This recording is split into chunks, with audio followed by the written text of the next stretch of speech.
तो दोस्तों बहुत बहुत स्वागत है आपका स्पोर्ट्स तक में। और जैसे जैसे आईपीएल का फाइनल करीब आ रहा है, लोगों का अब फोकस जो है टी20 वर्ल्ड कप पर जा रहा है। और कहीं ना कहीं सवाल इन सब के बीच में सबका फोकस इंडिया के नेक्स्ट कोच को लेकर भी है कि कौन बनेगा इंडिया का अगला हेड कोच, क्योंकि टी20 वर्ल्ड कप के बाद राहुल द्रविड़ का टर्म खत्म होगा और टीम इंडिया एक नए कोच की तलाश में जुट चुकी है। एप्लीकेशन जा चुके हैं 27 तारीख, जी हाँ, आईपीएल के फाइनल के अगले दिन तक जो है लास्ट डेट होगी इन कोच के एप्लीकेशन सेंड करने की। और जैसे कि मैंने आपको मॉर्निंग अपडेट में भी बताया था कि कहीं ना कहीं गौतम गंभीर एज पर रिपोर्ट्स काफ़ी ज़्यादा इंटरेस्टेड हैं इस पद के लिए। लेकिन क्यों फॉरेन के जो कितने कोच हैं वो इस पद के लिए मना कर रहे हैं, उसको लेकर कल हमने एक अलग वीडियो आपको करके बताई थी।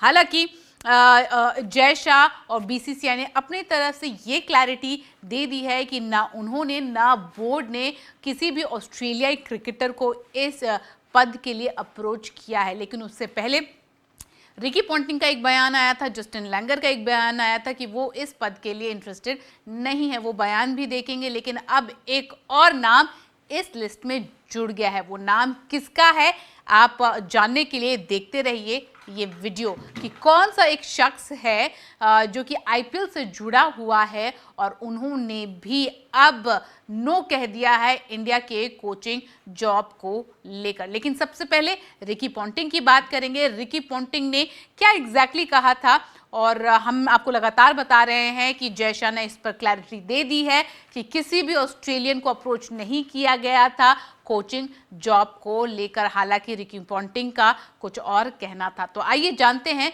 रिकी पॉन्टिंग ने और जस्टिन लैंगर ने क्या कुछ कहा था जॉब पोजीशन को लेकर, कोचिंग जॉब को लेकर। और रिकी पॉन्टिंग ने कहा था इसके अलावा एक नेशनल हेड कोच साल के 10 या 11 महीने का काम है और जितना मैं इसे करना चाहूँगा ये अभी मेरी लाइफस्टाइल और उन चीज़ों में फिट नहीं बैठता है जिन्हें करने में मुझे वास्तव में आनंद आता है। तो उन्होंने कहा था कि आईपीएल के दौरान एक 1-on-1 छोटी छोटी कॉन्वर्जेशन हुई थी, लेकिन अभी फिलहाल जो है ये मेरे लाइफस्टाइल में फिट नहीं होता है और शायद मैं इसे नहीं कर पाऊंगा। हालांकि उन्होंने ये भी कहा था कि मैंने अपने बेटे से भी इस चीज़ को डिस्कस किया था और वो काफ़ी ज़्यादा इंटरेस्टेड थे इस चीज़ को लेकर। अब जस्टिन लैंगर एक दूसरे ऑस्ट्रेलियाई का पूर्व कोच की बात करते हैं जो कि लखनऊ सुपर जायंट्स के साथ आईपीएल में एसोसिएटेड थे। उन्होंने भी एक क्लियर कर दिया था कि वो भी नहीं इंटरेस्टेड होंगे। उन्होंने कहा कि ये बहुत शानदार जॉब है, लेकिन एक एडवाइस, एक टिप मिली केएल राहुल से उन्हें, और केएल राहुल ने जो टिप दी वो आप सब जान ही चुके होंगे। आइए एक बार फिर नजर डाल लेते हैं। उन्होंने कहा ये एक ऑसम जॉब होगा लेकिन इस समय मेरे लिए नहीं। मैं ये भी जानता हूं कि ये एक सर्वव्यापी यानी कि सबसे ऊंचे पद की भूमिका है और ऑस्ट्रेलियन टीम के साथ 4 साल तक ऐसा करने के बाद ईमानदारी से कहूं तो ये थका देने वाला है। आगे उन्होंने केएल राहुल का नाम भी लिखा, बताया और उन्होंने कहा लेकिन मैं इसके लिए कभी ना नहीं कह सकता, यू नेवर से नेवर। और भारत में ऐसे करने का दबाव, मैं केएल राहुल से बात कर रहा था और उन्होंने कहा आपको पता है अगर आपको लगता है कि आईपीएल टीम में दबाव, प्रेशर और पॉलिटिक्स है, भारत को कोचिंग देते हुए इसे 1000 से गुना कर दीजिए, मल्टीप्लाई कर दीजिए। मुझे लगता है कि ये एक अच्छी सलाह थी। तो उन्होंने कहा जितनी प्रेशर और पॉलिटिक्स आपको आईपीएल में दिखी उससे आप उसे 1000 गुना ज़्यादा कर दीजिए, मल्टीप्लाई, और उस को आप इस पोजीशन के लिए सोचकर चलिए। तो ये टिप उनको कहीं ना कहीं केएल राहुल से मिली, जिसको लेकर उन्होंने शायद आगे ना करने पर जो है अपनी सहमति बनाई। इसके अलावा एंडी फ्लावर जो कि आरसीबी के साथ एसोसिएटेड है, उन्होंने भी कहा कि भाई मैं तो इंटरेस्टेड नहीं हूँ इस चीज़ के लिए और फ्रेंचाइज क्रिकेट ही मेरा फोकस रहेगा। एंडी फ्लावर ने एग्जैक्टली क्या कहा था वो जानते हैं। और एंडी फ्लावर ने कहा था, आप देख सकते हैं कि मैंने अप्लाई नहीं किया है, मैं अप्लाई नहीं करूँगा, मैं इस समय फ्रेंचाइजी गेम में अपनी इन्वॉल्वमेंट से खुश हूँ। इसके अलावा एक और आईपीएल कोच का नाम जो है इस पूरे टाइम में जो है चल रहा था वो था स्टीफन फ्लेमिंग का। सीएसके के साथ लंबा एसोसिएशन था स्टीफन फ्लेमिंग का है।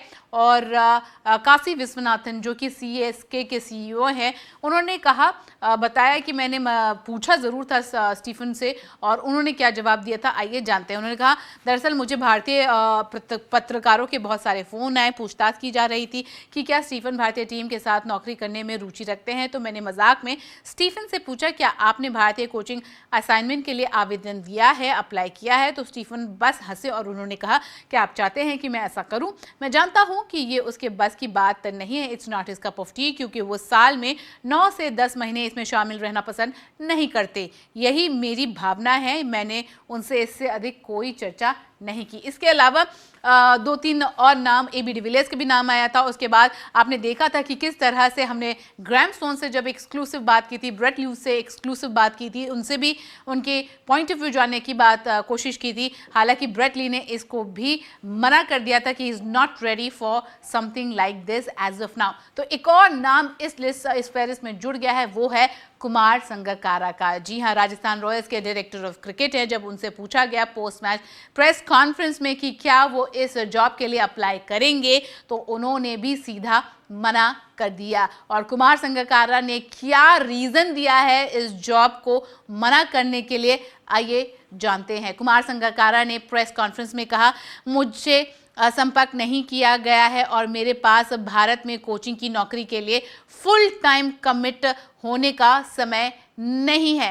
रॉयल्स के साथ अपने कार्यकाल से खुश हूं और देखते हैं यह कैसा रहता है। तो उन्होंने सीधा कहा है कि भाई मुझसे संपर्क नहीं किया गया है, लेकिन ऐसे में भी मैं फुल टाइम कमिटमेंट देने का मेरे पास अभी फ़िलहाल टाइम नहीं है और अभी फ़िलहाल जो मेरी कमिटमेंट रॉयल्स के साथ है और इस कार्यकाल से मैं काफ़ी ज़्यादा खुश हूँ और देखते हैं कि ये कितना आगे जाता है, आगे कैसा रहता है। तो कुमार संगकारा जो कि राजस्थान रॉयल्स के कैंप का हिस्सा है, कोचिंग स्टाफ का हिस्सा है और डायरेक्टर ऑफ क्रिकेट है, वो उन्होंने भी इसे अभी फ़िलहाल मना कर दिया है। तो ये लिस्ट लंबी जाती जा रही है, जितने लोग जो हैं मना करते जा रहे हैं। हालांकि जैसे जैसे दिन करीब आते जाएंगे आपको पता चलता जाएगा कि कौन कौन से कैंडिडेट्स हैं जिन्होंने अप्लाई करना है। 27 तारीख की लास्ट डेट है अप्लाई करने की। उसके बाद जो है इन कैंडिडेट्स की इंटरव्यूज़ होगी, फिर CSE से मीटिंग होगी, 1-on-1 इंटरव्यूज़ होंगी और फिर एक प्रोसेस फॉलो किया जाएगा हर एक एप्लीकेंट्स का और फिर देखा जाएगा कि कौन सा एक शख्स जो है वो आपको नए इंडिया के हेड कोच के तौर पर नज़र आएंगे।